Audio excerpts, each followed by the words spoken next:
श्रीमद्भागवती गाथा रहस्यार्थप्रकाशकं संशयोन्मूलनचिणं कृष्णं वन्दे जगद्गुरुम्। कृष्णं कमलपत्राक्षं पुण्यश्रवणकीर्तनं वासुदेवं जगद्योनिं नौमि नारायणं हरिं। कृष्णाय वासुदेवाय हरये परमात्मने प्रणतः क्लेशनाशाय गोविन्दाय नमो नमः। वन्दे श्रीराधिकां देवीं बृन्दारण्यविहारिणीं यस्याः कृपां विना कोऽपि न कृष्णं ज्ञातुमर्हति। पुञ्जीभूतं प्रेम गोपाङ्गनानां मूर्तिभूतं भागधेयं यदूनाम् एकीभूतं गुप्तवित्तं श्रुतीनां श्यामीभूतं ब्रह्म मे सन्निधत्ताम्। आपदामपहर्तारं दातारं सर्वसम्पदां लोकाभिरामं श्रीरामं भूयो भूयो नमाम्यहम्। व्यासं वसिष्ठनत्तारं शक्तेः पौत्रमकल्मषं पराशरात्मजं वन्दे सुखदातं तपोनिधिं। व्यासाय विष्णुरूपाय व्यासरूपाय विष्णवे नमो वै ब्रह्मनिधये वासिष्ठाय नमो नमः। श्रीमद्भागवती गाथा रहस्यार्थप्रकाशकं संशयोन्मूलनचरणं कृष्णं वन्दे जगद्गुरुं। नारायणं नमस्कृत्य नरं चैव नरोत्तमं देवीं सरस्वतीं व्यासं ततो जयमुदीरयेत्। श्रीकैवल्यपदम्बु చేరుటకునై చింతించదన్ లోకరక్షైకారంభకు భక్తపాలన కళా సంరంభకున్ దానవోద్రేకస్తంభకు కేళిలోల విలసద్ దృగ్జాల సంభూత నానాకంజాత భవాండ కుంభకు మహానందాంగనా డింభకున్ లలిత స్కంధము కృష్ణమూలము సుకాలాపాభిరామంబు మంజులతా శోభితమున్ సువర్ణ సుమనస్సుజ్ఞేయమున్ సుందరోజ్వల వృత్తంబు మహాఫలంబు విమల వ్యాసాల వాలంబులై వెలయున్ భాగవతాఖ్య కల్పతరు ఉర్విన్ సద్విజశ్రేయమయీ సర్వవేదార్థతత్వజ్ఞం వేదార్థ ప్రతిపాదకం పురాణసార సర్వజ్ఞం కృష్ణం వందే జగద్గురుం వందే గురుమనంతార్యం వేదమార్గ ప్రవర్తకం ఆయుర్వేదస్య పారజ్ఞం సర్వలోకహితైషిణం. ఓం అస్మద్గురుభ్యో నమః.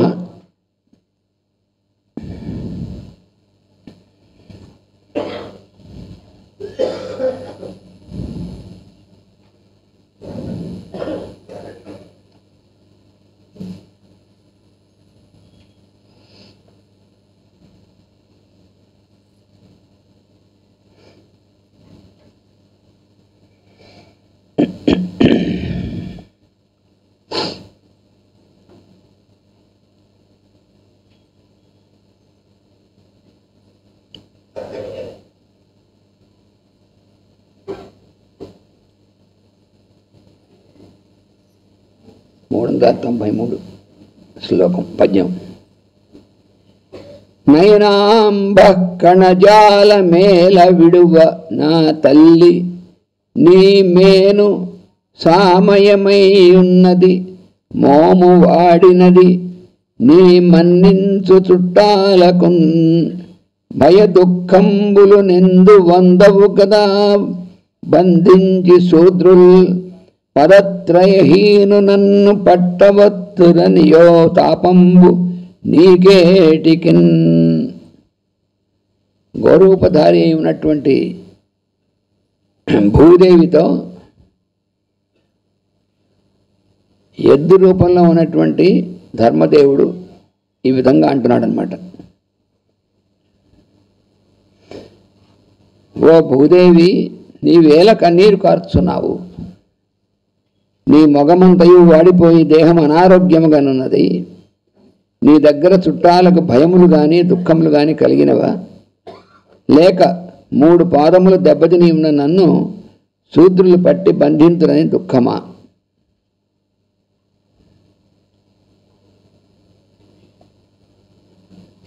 అందు వృషభం గోవుతో ఇట్లా నేను, ఏమి తల్లి కన్నీరు కార్చు దుఃఖించున్నావు, నీ శరీరము రోగమున చిక్కి ఉన్నది, మగము వాడి ఉన్నది, నీ చుట్టాలకు భయదుఃఖము ఏమైనా కలిగినవా, లేక శూద్రులు నిన్ను బంధించుతనయ్యా? ఇక్కడ ఈ ఎద్దు ఈ గోవు వీళ్ళిద్దరి మధ్యలో ఈ సంభాషణని పరీక్షిత్తు విన్నాడు. పరీక్షిత్ అక్కడ చేరుకున్నాడు. అంటే అక్కడ సన్నివేశం ఏమిటంటే, వాడు రాజపురుషుడు కాదు అసలు, ఏ రకంగా కూడా రాజు యొక్క సైనికుల్లో వాడు కానీ రాజుగారు సంబంధించిన వాడు కానీ ఎవడూ కాదు. వాడు అసలు వాడికి రాజ్యం సంగతి, రాజ్యం విషయాల్లో జోక్యం చేసుకునేటువంటి అధికారం లేదు వాడికి. అందుకని వాడిది వర్ణం వేరు. అసలు వర్ణం అంటే క్షత్రియ వర్ణము అనేటువంటిది. అలా ఉన్నప్పుడు రాజ్య పరిపాలన కానీ దానికి సంబంధించినటువంటి ఇది కానీ ఉండాలి. అలా వర్ణ ధర్మాలు అనేటువంటి వాటి ప్రకారం ఇతడు శూద్ర వర్ణానికి చెందినటువంటి వాడు. పైగా వాడు రాజ పురుషుడిగా వేషం వేసుకొచ్చి చేతిలో ఒక దండం పట్టుకున్నాడు, ఖడ్గము దండము ఇవన్నీ పట్టుకున్నాడు. అంటే ఏమిటి, రాజలాంఛనాలు తొడుక్కున్నాడు వాడు సహజంగా వాడు లేనటువంటివి. కానీ అలా తొడుక్కుంటే బాగానే ఉంది. అక్కడికి వచ్చి వాడు ఆ గోవుని తంతున్నాడు, కాలుతో హింస పెడుతున్నాడు. ఆ ఎద్దుని తంతున్నాడు కాలుతో. వాడు చాలా ఎద్దులాగా, ఎద్దు కంటే మించున్నాడు బలంగాను. అలాంటి వాడు ఆ ఎద్దుని ఆ గోవుని తన్నడం, హింస పెట్టడం, అది కూడా ఎక్కడ పబ్లిక్ ప్లేస్లో. అంటే ఎటువంటి సన్నివేశం అంటే వాడి ఉద్దేశం ఏమిటంటే ఈ భరత భూమిలో ఈ గోవుని, ఎద్దుని, వీటన్నిటినీ పూజనీయంగా చూడాలంటారు చేదస్తులు. వాటిని ఏమైనా చేస్తే మంచిది కాదు, దేశానికి పాపం అంటారు. మీ అందరూ ఎదురుకుండా ఇప్పుడు నేను ఈ ఎద్దుని, ఆవుని తంతాను, ఏమీ అవ్వదు. అవి కూడా మిగతా జంతువులు లాంటివి, ఎందుకు వాటి ప్రత్యేకత ఇవ్వడం? అందుకని మీకు అనవసరంగా ఈ కృష్ణుడు, ఋషులు అలాంటి వాళ్ళందరూ కూడా లేనివన్నీ కల్పించి ప్రజలకు నా మూఢనమ్మకాలు చేస్తున్నారు. అందుకని మీ అందరు ఎదురుగుండా పబ్లిక్గా మీరు అందరూ ఉండండి, చూస్తూ ఉండండి. ఇది నిజంగా తప్పైతే మరి ఆ దేవుడు వచ్చి శిక్షించాలి కదా, ఎవడు లేడు. అందుకని దాన్ని బట్టి మీకు రుజువు చేస్తా అన్నట్టుగా వాడు ఛాలెంజ్ చేసి అక్కడ ఆ పని చేయబోతున్నాడు. తర్వాత తనడమే కదా, తర్వాత వాటిని వధ చేయడానికి కూడా సిద్ధంగా ఉన్నాడు, ఖడ్గం తీసుకుని. ఆ ఎద్దుని, ఆవుని అక్కడ అందరూ ఎదురకుండా వధించడానికి కూడా దాన్ని పూనుకున్నాడు వాడు. కానీ ఆ ఆవేమో భూదేవి గోరూపంలో ఉంది అక్కడ. ఆ ఎద్దేమో యముడు నుంచి అంశలో ఉన్నటువంటిది, అంటే ధర్మదేవత, ఆయన ఎద్దు రూపంలో ఉన్నాడు. ఆ ఎద్దుకేమో 3 కాళ్ళు విరక్కొట్టబడ్డాయి, ఒక కాలు మీద కుంటుతూ నడుస్తుంటాయి ఎద్దు. ఈ ఆవేమో భూమి మీద పడి ఉంది, ఆ తన్నులు, ఆ దెబ్బలకి వాటికిను ఒరిగిపోయి కన్నీరు గారుస్తుంది. దూడ లేదు, దూడ చనిపోయింది. అలాంటి పరిస్థితిలో పరీక్షిత్ సరిగ్గా అక్కడికి వచ్చాడనమాట. వచ్చేప్పటికి ఈ 2 వాటి భాషలో మాట్లాడుకుంటున్నాయి, ఈ గోవు ఆ ఎద్దును. అది వింటున్నాడు. పైగా ఈ సన్నివేశంలో వాడు ఇంకో మాట కూడా అంటాడు. నిన్న మనం చదువుకున్నాం పురుషమేధంలో, మొన్న వచ్చింది. వాడేమంటాడంటే, శ్రీకృష్ణుడు నేను భగవంతుడు అన్నాడు, భగవద్గీత చెప్పాడన్నాడు, అనాద్యంత రహితుడు అన్నాడు, శాశ్వతుడు అన్నాడు, ఏడి ఇప్పుడు లేడు కదా, ఎవడొచ్చి ఏం చేస్తాడో చూద్దాం అని కూడా అంటాడు.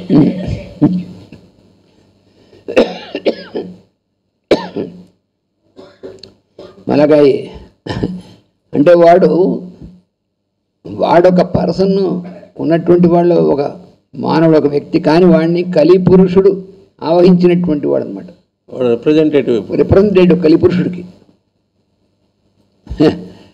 అంటే ఒక్కసారి పిశాచములు ఆవరించినటువంటి మానవుల్లా ప్రవర్తిస్తారు.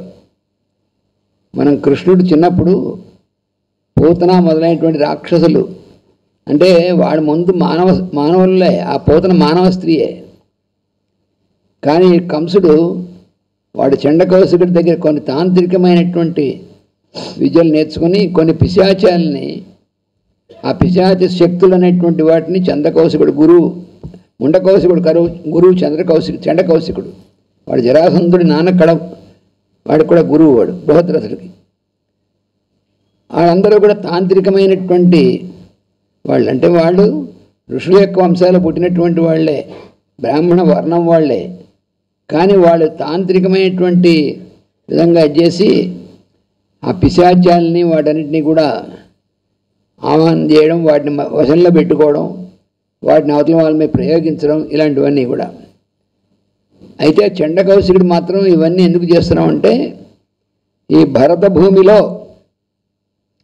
వేద ధర్మానికి వ్యతిరేకమైనటువంటి విధంగా వస్తుంది కనుక దాన్ని రక్షించడం కోసం వీటిని ఉపయోగిస్తాడు. వాడి యొక్క థీరీ, వాడి యొక్క ఇది అది.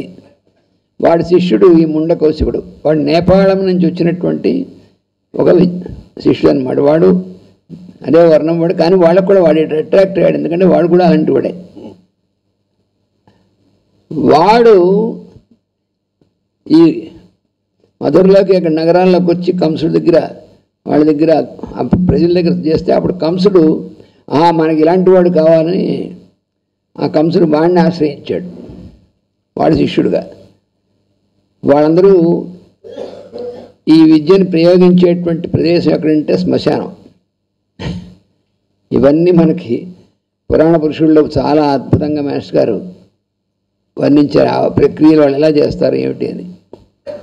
అప్పుడు ఈ కంసుడు, ఆ చండకౌశికుడు, ఈ ముండకౌశికుడికి వాటన్నిటిని కూడా ప్రయోగించడం, ఉపసంహరించడం అవన్నీ కూడా కూలంకషంగా ఇచ్చేటువంటి దానికి ఏర్పాటు చేస్తే వీడేం చేశాడంటే, ఈ కంసుడు వీడి శిష్యుడు కదా, అందుకని ఆ శిష్యుడు మీ ప్రేమతో వరే నువ్వు ఆ సమయానికి నువ్వు రావాల్సింది, అక్కడ హోమంలో వేయాల్సినటువంటి మద్యం అది నువ్వు పట్టుకోవద్దు కానీ, ఎందుకంటే మద్యం వాడికి బాగా నిత్యం వాడి దగ్గర ఉండేది కదా, అందుకని నువ్వు అది పట్టుకోవద్దు కానీ అది పట్టరా. అప్పుడు మా గురువుగారు హోమం చేసే పిశాచాలన్నింటినీ కూడా చేసేప్పుడు మా గురువు గారు నేను రికమెండ్ చేస్తాను. అప్పుడు అంటే వీడు అడిగాడు కొన్ని పిశాచాలు కావాలి, ఎందుకంటే వాడు శిశువు నన్ను చంపేటువంటి వాడు పుట్టాడని తెలిసింది కానీ ఎక్కడ దాచారో అర్థం కావట్లేదు, అందుకని నువ్వు నాకు కొన్ని పిశాచి మంత్రాలు ఇస్తే వాటిని ప్రయోగించి వాడిని చంపేస్తానంటే సరే అన్నాడు. ఇదంతా కూడా ఈ మొత్తం అంతా నేనంతటిని మాస్టర్ గారు చాలా ఇచ్చారు. ఈ ప్లాన్ వీళ్ళు ఎందుకు వేశారు ఏమిటి అనేటువంటి దాంట్లో ఈ కంసుడు వాడు ఆ సమయానికి రాలేకపోతాడు. హోమం అంతా అయిపోయి ఇక మధ్యాహ్నం హోమంలో వేసే సమయానికి ఏదిరా అంటే వస్తుందంటాడు. అంటే నువ్వు నీ శిష్యుడు ఎవడు తెస్తాడన్నావు, వాడు సమయానికి రాలేడు అని చెప్తే ఇంతలోకి వాడు పరిగెత్తుకుంటూ వస్తాడు, తెచ్చేసాను మద్యం అని. ఇది నీ పానశేషం కాదు కదా అంటాడు. నువ్వు కాస్త తాగిందాన్ని దీంట్లో కొంత రుచి చూసావా, తాగిన కొంత తీసి రుచి చూసావా హోమంలో వేయాల్సిన మద్యాన్ని. అలా కనుక అయినట్టయితే 12 సంవత్సరాలు నువ్వు చస్తా ఉంటాడు. అదే జరుగుతుంది. కృష్ణుడి చేత వాడు వస్తాడు 12 సంవత్సరాలకి. వాడు నిజంగానే అలా చేశాడు. వాడు నిత్యం అలవాటు కదా అందుకని ఆ హోమంలో వేయడానికి తెమ్మని చెప్తే దాంట్లో తెస్తే దాంట్లో కొంత పాట తాగి తెచ్చాడు వాడు.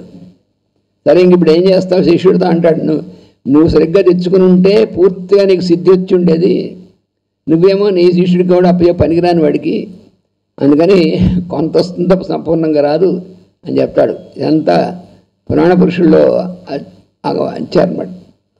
అందుకని ఆ పిశాచాలు అనేటువంటి వాటిని పూతన ఫస్ట్ ప్రయోగం. అయితే పూతన రాక్షసుని కాదు, మానవ స్త్రీయే.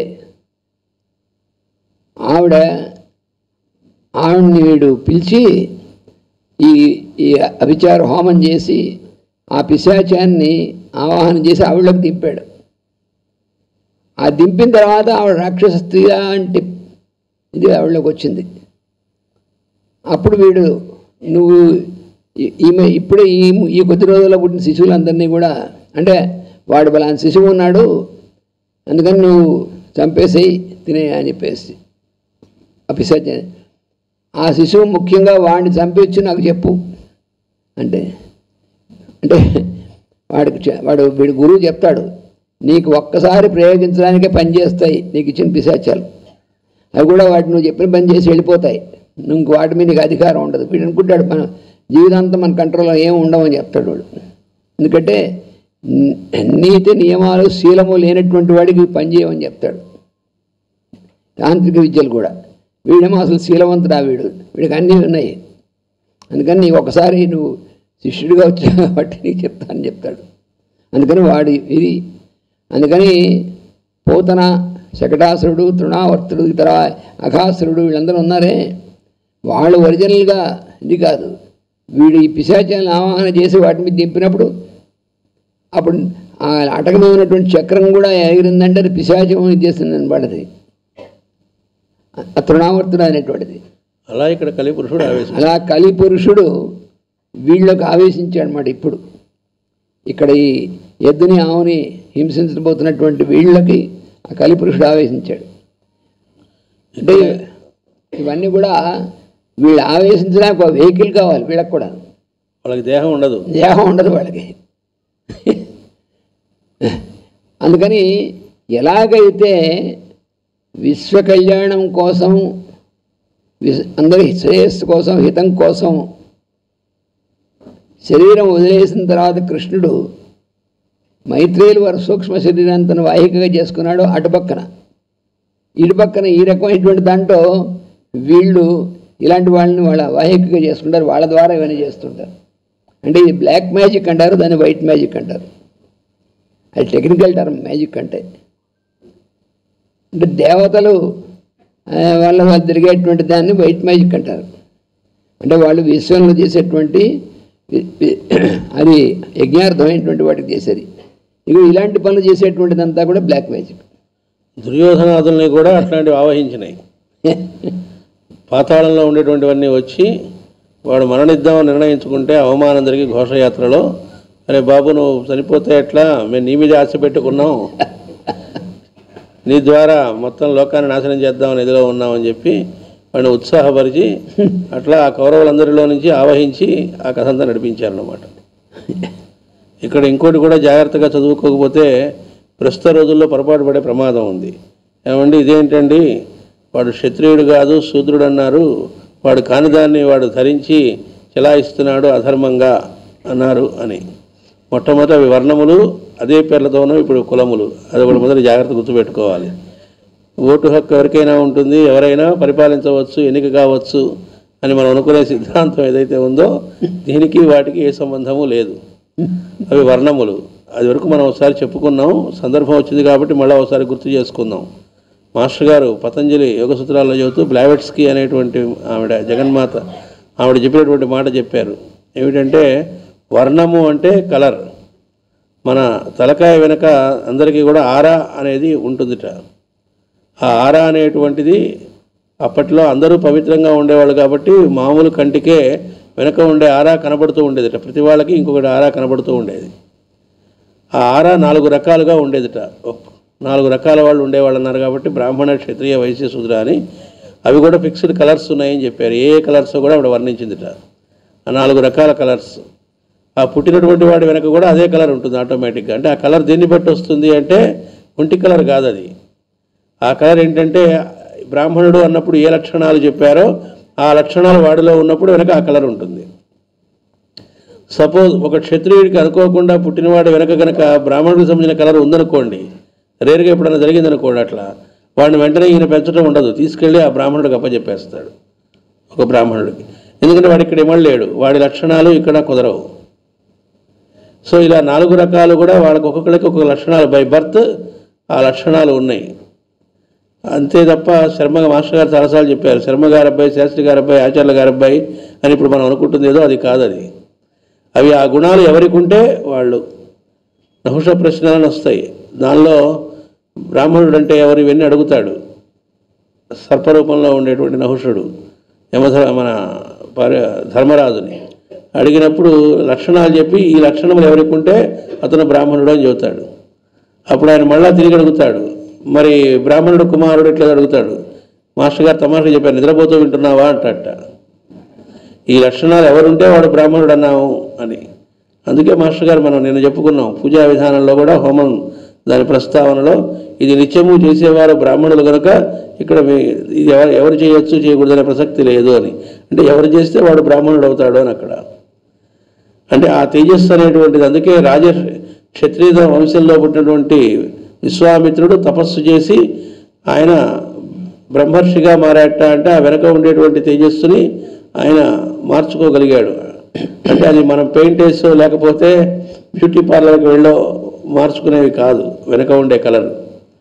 కాబట్టి ఆ రకమైనటువంటి ఎవరికైతే ఆ అర్హత ఉన్నదో, పాత్రత ఉన్నదో, దాన్ని చేయగలిగిన కెపాసిటీ ఉందో వాళ్ళు ఆయా పనులు చేస్తూ ఉండేవాళ్ళు. అది కానివాడు వచ్చి అది చేద్దాం అనుకోవడం జరిగితే ఎలా ఉంటుంది అంటే ప్రస్తుతం మన అడ్మినిస్ట్రేషన్ లాగానే ఉంటుంది. అది దీనికి దానికి సంబంధం లేదు. మనకి పురాణ పురుషుడు ఇప్పుడు దీని తర్వాత పురుషమేధం తర్వాత చదువుకోబోయేటువంటి నవల అది మాస్టర్ గారి. దాంట్లో ఈ ఒక వర్ణంలో జన్మించినటువంటి వాడు వాడు ఆ పరిస్థితిని బట్టి వాడికి ఉన్నటువంటి పర్పస్ని బట్టి ఇంకో వర్ణంలోకి వెళ్ళవలసినటువంటి పరిస్థితి ఉంటే ఎలా ఉంటుంది. ఉదాహరణ ఏం జరుగుతుందంటే మైత్రేయుడు ఉన్నాడు. ఆ మైత్రేయుడు కాశీరాజు కొడుకు, అంటే క్షత్రియుడిగా పుట్టినటువంటి వాడు ఆయన. అందుకని ఆయనకి ధనుర్విద్య మిగిలిన విద్యలు ఇవన్నీ కూడా నేర్పిన తర్వాత వాళ్ళ తండ్రి పిలిచి, నువ్వు తర్వాత యువరాజుగా పట్టాభిషేకం చేయాల్సి వస్తుంది, నువ్వు ఈ రాజ్యాన్ని చేయాలంటే నాన్నగారు నేను అందుకోసం పుట్టలేదు. రీసౌండ్ ఇస్తాను, కొంచెం తగ్గించాలి. నేను అందుకోసం పుట్టలేదు, కొన్ని ప్రత్యేకమైనటువంటి కార్యక్రమం వల్ల రాబోయేటువంటి అవతరించబోయేటువంటి పురాణ పురుషుడితో ఆయన అనుసరించి ఆయనతో పాటు పనిచేయడానికి కొంతమంది మహానుభావులు, గురు పరంపర, అందులో పరాశర మహర్షి దాని ప్రధానంగా అప్పుడు. అందుకని వారికి శిష్యుడిగా వెళ్ళి ఆ కార్యక్రమంలో పనిచేయవలసి ఉంది. అందుకని నేను రాజ్య పరిపాలనకు కావాల్సినటువంటి దానికి కాదు నాది. అంటే ఏమిటి, క్షత్రియుని కుమారుడుగా పుట్టాడు కానీ ఇక్కడ క్షాత్ర వర్ణం నుంచి ఆయన బ్రాహ్మణ వర్ణంలోకి ఆయనది మారింది.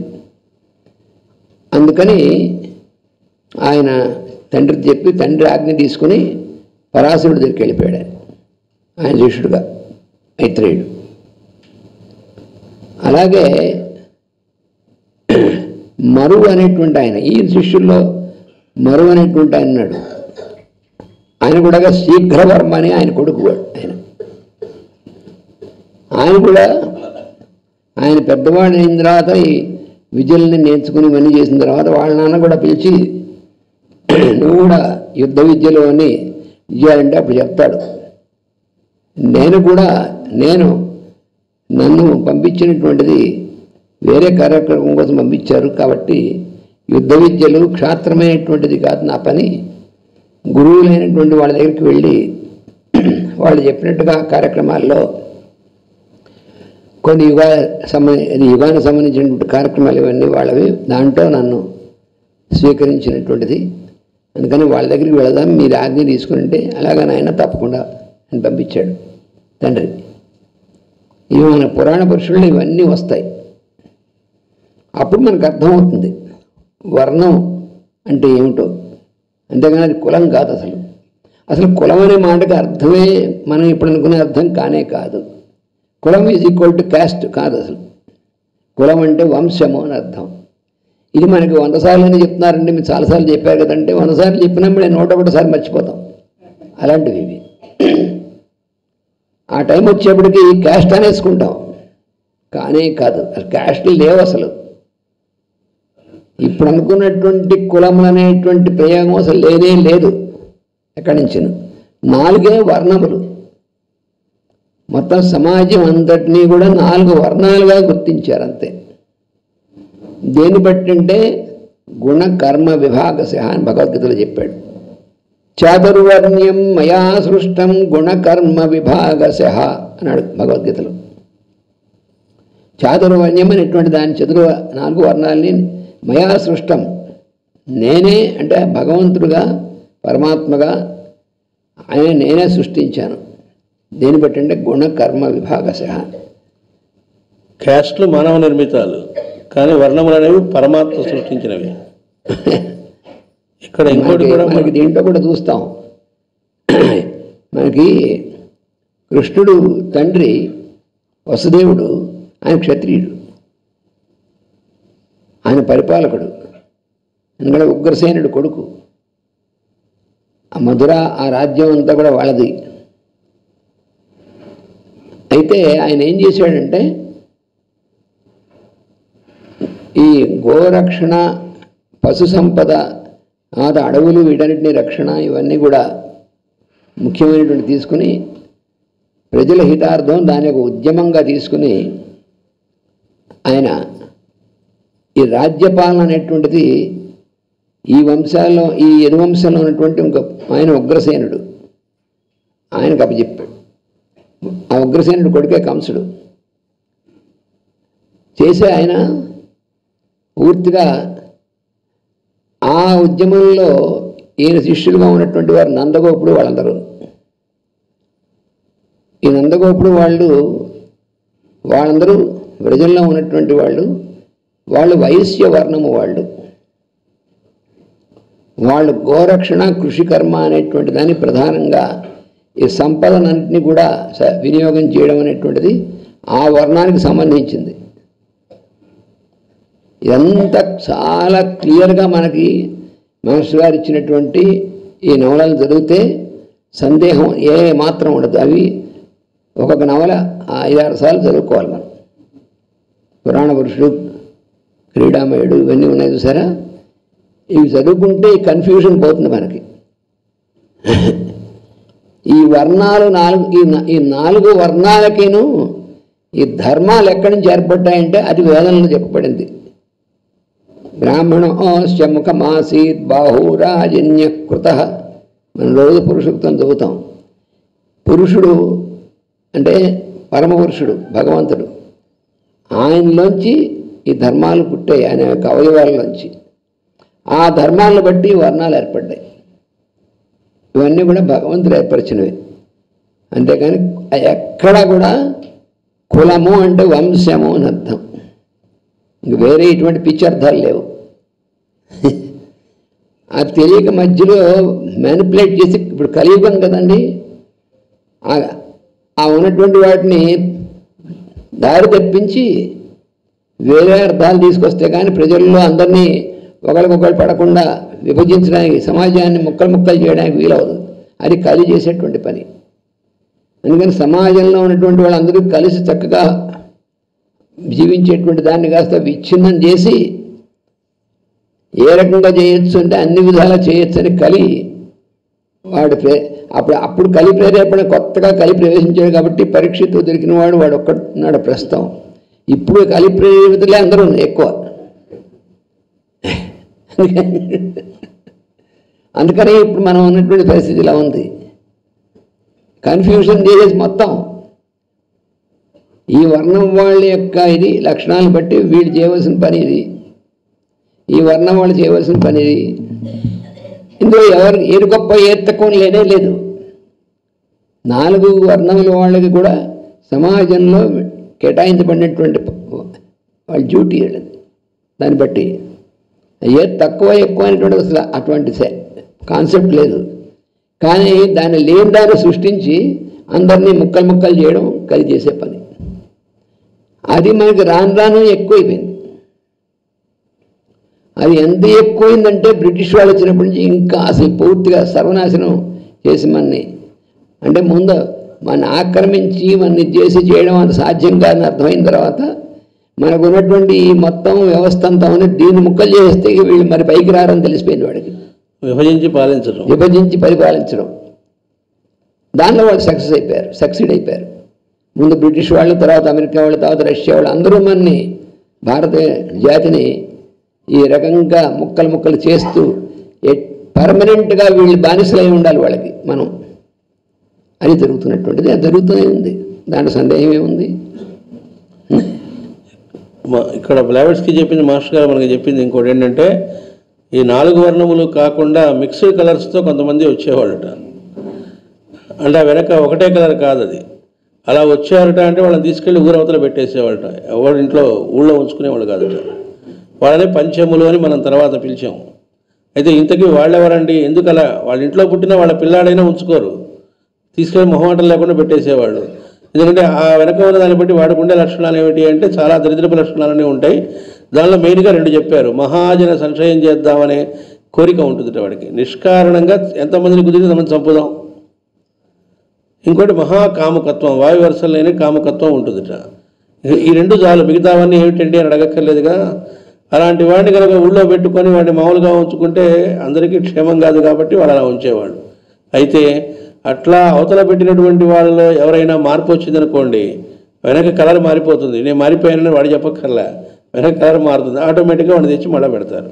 అది పర్మనెంట్ కాదు. ఇదే మనకు పురాణ పురుషుల్లో చివరి అధ్యాయంలోకి వచ్చేటప్పటికీ శ్రీకృష్ణుడు పుట్టుక, అక్కడి నుంచి నందుడి ఇంట్లోకి వసుదేవుడు తీసుకొచ్చి పెట్టడం, ఇదంతా రహస్యంగా జరిగిన కథ, ఎవరికీ తెలియదు. కానీ ఆ రోజున ఆయన ఉత్సవం చేస్తూ, జన్మదినోత్సవం బారసాల చేస్తూ, ఆ బారసాల రోజున కృష్ణుడు అసలు పుట్టడం ఎలా జరిగింది, ఇక్కడికి ఎలా కొనిరాబడ్డాడు, ఎవరికీ తెలియదు అనుకునేటువంటి దాన్ని నాటకం ప్రదర్శిస్తారు గర్గుల వారు శిక్షణ ఇచ్చి కొంతమందికి. ఇంతకీ ఆ నాటకం వేసిన వాళ్ళు ఎవరా అని చూస్తే, అంతకుముందు నిన్న చెప్పారు చూడండి, గాంధార దేశం ఆ ప్రాంతంలో ఒక యూనివర్సిటీ పెట్టారు, కృష్ణుడు పుట్టిన సంవత్సరమే అది కూడా ఏర్పడింది అని. అక్కడ నుంచి అదే శిక్షణ పొందినటువంటి కొంతమంది జాగ్రత్తగా విదేశాల నుంచి వేశ్యల్ని తీసుకొచ్చి, ఇంకొంతమంది ఏమో ఇక్కడికి వచ్చి ఇక్కడి వాళ్ళలాగా ముసుగు కప్పుకొని ఈ దేశంలోకి చేరి అటు ధృతరాష్ట్రుడి దగ్గర ఇటు కంసుడి దగ్గర వచ్చారు వాళ్ళు. కంసుడు మద్యానికి మిగతా వాటికి బానిసై వాళ్ళని తీసుకొచ్చాడు. వాళ్ళందరూ ఇక్కడికి చేరి ఇక్కడ వాళ్ళకి ఆశలు చూపెట్టి వీళ్ళని పాడు చేద్దాం అన్ని రకాలుగా అని వచ్చారు అప్పట్లో. అలా వచ్చినటువంటి వాళ్ళందరినీ వీళ్ళు దూరంగా ఉండి జాలిపడి వాళ్ళని చూసి వాళ్ళ ప్రవర్తనకి వ్యామోహం చెందకుండా జాలిపడి దూరం నుంచే వాళ్ళు బతకాలని ఆహారాలు అవి ఇస్తూ ఉండేవాళ్ళట. నందుడు వీళ్ళంతా. అయితే వాళ్ళు నెమ్మదిగా వాళ్ళకి తమ ఉంటున్న స్థితి పరమ ఘోరమైన స్థితిని వాళ్ళకి అర్థమై వీళ్ళుంటున్న స్థితి నచ్చి ఇలా ఉండడం మొదలుపెట్టారట. ఎప్పుడైతే మొదలుపెట్టారో వాళ్ళ వర్ణం మారింది వెనక కలరు. కాబట్టి గర్గ మహర్షి వాళ్ళని దగ్గరికి తీసి వాళ్ళకి శిక్షణనిచ్చి వాళ్ళ చేత ఆ నాటకాన్ని ప్రదర్శింపజేస్తాడు. చేసి చెబుతాడు, కృష్ణుడి యొక్క నాటకం అందులో లీనమై మీరు చేశారు కనుక ఈ నుంచి మీరు కూడా పవిత్రులే అంటే వెనక కలర్ మారింది, మీరు ఎక్కడ ఉండక్కర్లే మాతో కలిసిపోవచ్చు అని చెబుతారు. అందువల్ల వర్ణములకి దీనికి అందుకే అక్కడ మనకు పురాణ పురుషుల్లో వస్తుంది. విదేశీయులు చాలా ఆశ్చర్యపోయారట. ఈ ఋషులు చాలా జాగ్రత్తగా ఈ వర్ణాశ్రమ ధర్మాలు వర్ణ సంకరం జరగకుండా కాపాడుతూ ఎంత జాగ్రత్తగానో వస్తున్నారు. ఎట్లనా దీన్ని భేదించడం వాళ్ళు పెద్ద మాస్టర్ ప్లాన్ వేసుకున్నారు. మాస్టర్ గారు చెబుతారు, ఎంతసేపటికి భారతదేశం మీదకి వచ్చేవాడికి ఇక్కడ సంపద కొల్లగొడతామనే కాకుండా విచిత్రంగా వాళ్ళకుండే ఇంకో లక్షణం ఏంటంటే ఇక్కడ సంస్కృతిని ఎలా దెబ్బతీద్దామా, ఇక్కడ ధర్మాన్ని ఎలా నాశనం చేద్దామా అని కూడా ఉండేదిట. ఆ తర్వాత కూడా హిస్టరీలో మనం చూస్తూనే ఉన్నాం కదా, ఇక్కడికి వచ్చి ఇక్కడికి ఎక్కడి నుంచి మధ్యేషియా నుంచి అక్కడి నుంచి వచ్చి దండయాత్రలు చేసి ఇక్కడికి వచ్చి ఇక్కడ వాళ్ళని చంపడమే కాకుండా ఇక్కడ సంప్రదాయంతో ఉన్నటువంటి వాళ్ళందరినీ కూడా వాళ్ళని చెదరగొట్టడం, అలాగే ఇక్కడ ఉన్నటువంటి ఆలయాలను ధ్వంసం చేయడం, ఇక్కడ ఉన్నటువంటి శిల్పాలను నాశనం చేయడం, ఇవన్నీ మనం చూస్తున్నాం కదా. ఇవన్నీ వాటి అటువంటి దానికి ముందు నుంచి వచ్చినటువంటి దాన్ని కొనసాగింపే జరుగుతున్నటువంటి. కాబట్టి ఏంటంటే ఈ వర్ణ సంకరం జరిగి ఎవడు పడితే వాడు కనుక పరిపాలకుడిగా అయితే దానివల్ల మహా విపత్తు జరుగుతూ ఉంటుంది. వాడేమిటి విదేశీయులకు తొత్తై ఇక్కడ ఉండేటువంటి సంపదని వాళ్ళకి పంచిపెట్టి వాళ్ళకి అందజేయటం, ఇక్కడ ఉండేటువంటి వాళ్ళు సర్వనాశనం అవ్వడానికి వాడే తోడ్పడటం. మొదటి నుంచి భారతీయులు ఇదైపోవడానికి ఇక్కడ భారతీయుడే అని కూడా మాస్టర్ గారు పురాణ పురుషుల్లో రాశారు. ఎందుకంటే వాళ్ళకి ఇక్కడ వాళ్ళు సహకరించదు, వాళ్ళు ఏం చేయలేరు. అందుకని పురాణ పురుషుడు ఆ నవల మొదటి పేజీ మొదటి లైన్ నుంచి చివరి దాకా మాస్టర్ గారు స్వయంగా ఆయన చదివి వినిపించింది మేము చాలా కొన్నిసార్లు విన్నాం. ఆ తర్వాత నేను పుణ్యశాస్త్రి గారు, నరసింహరాజు గారు, తర్వాత ఇప్పుడు మేమందరం కలిసి ఆ నవల్ని మరి కనీసం 60-70 సార్లు దాటి ఉంటుంది. అన్నిసార్లు ఊరికే చదివిలా పారేయడం కాదు, మళ్ళీ దాంట్లో ఇవన్నిటిని మధ్యలో ఉన్నటువంటివన్నీ ఆ లైన్స్ మధ్యలో ఉన్నవన్నీ మళ్ళీ మాస్టర్ గారు వీటిని మళ్ళీ ఎక్కడ రిఫరెన్స్ చెప్పారో వాటిని చేసుకుని చూస్తాం. ఎందుకంటే ఇవి మనలో బాగా లోపల జారిపోకుండా ఉండేంత స్థిరం అవ్వాలి మనలో. అలా అయితే తప్ప మన తర్వాత జనరేషన్స్కి మళ్ళీ ఇవి వెళ్ళాలి. ఏదైతే వాళ్ళు చేశారో దానికి కౌంటర్ అంటే వాళ్ళతో యుద్ధం చేయడం కాదు, వాళ్ళు ఎవరితో పోట్లాడడం మీరు ఇలా చేశారనడం దానివల్ల ఉపయోగం లేదు. మందరజాల మార్గం అంటే మందరజాల మార్గం ఇచ్చారు మాస్టర్ గారు. అందుకని ఆ రకంగా మళ్ళీ అందుకని మనం భారతిని పెట్టాల ఉద్దేశం కూడా అదే. పిల్లలకి దగ్గర నుంచి ఇవి వాళ్ళకి ఏది సత్యము, ఏది నిజమైనటువంటి భారతీయత అనేటువంటిది మాస్టర్ గారు దాని మీదే దాని లైఫ్ అంతా కూడా ముఖ్యంగా ఆయన ఇవన్నీ ఇవ్వడానికి కూడా కారణం అదే. ఈ ప్రణాళిక అంటే మళ్ళా ఈ కలి ప్రభావం నుంచి కలియుగంలో ఉన్నాం, ఇంకా చాలా ఉంది. కలియుగం అయిపోలే. కలియుగం 4,32,000 సంవత్సరాలు కలియుగం. అందులో ఇప్పటికి ఎంత అయింది? 5,300 సంవత్సరాలు అయింది దగ్గర. ఇంకా చాలా ఉంది, అయినా ఏం భయం లేదు. మనం కలియుగంలో ఉన్నా ఆ ధర్మాలు ఏవైతే మనకి అవన్నీ చెప్పబడ్డారో, ఏ రకమైనటువంటి సొసైటీ ఉందో అలా మనం క్రియేట్ చేసుకోగలిగితే ఆ కలి ప్రభావం వీళ్ళమే ఉండదు అని స్పష్టంగా ఇచ్చారు. అందుకు మాస్టర్ గారు గ్రూప్ వర్క్, గ్రూప్ యాక్టివిటీ ఈ సర్వీసు ఇవన్నీ కూడా ఎందుకు ఇచ్చారంటే వాటి గురించి ఎంతసేపు చెప్పినా బాగుంది అనిపిస్తుంది, మళ్ళీ బయటకు వెళ్ళి మామూలుగా ఉండడం. కానీ ఇది వాళ్ళ రొటీన్ అయిపోవాలి, ఇది వాళ్ళ స్వభావం, పార్ట్ ఆఫ్ దేర్ లైఫ్ అయిపోవాలి. అప్పుడు కనీసం ఒక 2 జనరేషన్స్ తర్వాతకైనా ఇదంతా కంప్లీట్గా దృఢమైపోతుంది. అది మాస్టర్ గారి ప్రణాళిక. మాస్టర్ గారి పరమ గురువుల ప్రణాళిక వాళ్ళందరూ అందుకే పనిచేస్తున్నారు. మైత్రేయుల వారి యొక్క దీని కింద అది ఇక్కడ జరుగుతున్నటువంటిది. ఇప్పుడు ఇక్కడ రహస్య ప్రకాశంలో చదివాను కూడా. ఏమి తల్లి కన్నీరు కాస్తూ దుఃఖించడం 393 అదే. నీ శరీరం రోగమని చిక్కి ఉన్నది, మొగం వాడి ఉన్నది, నీ చుట్టాలకు భయం దుఃఖమేమైనా కలిగినవా, లేక సూదులు నేను బంధించరనియా అని అడుగుతున్నాడు. తర్వాత 394 ముఖములేమి అమర్చుల కిట మీద మఖములేమి నమర్చుల కిట మీద మఖ భాగములు లేక మానుననియో. అంటే ఈ ఆవు కన్నీరు ఎందుకు కారుస్తుందో అడుగుతున్నాడు. కారణాలు ఏమిటో ఒక్కొక్కటి అడుగుతున్నాడు. గోరూపంలో ఉన్న ఆవు కన్నీరు ఎందుకు కారుస్తోంది అని.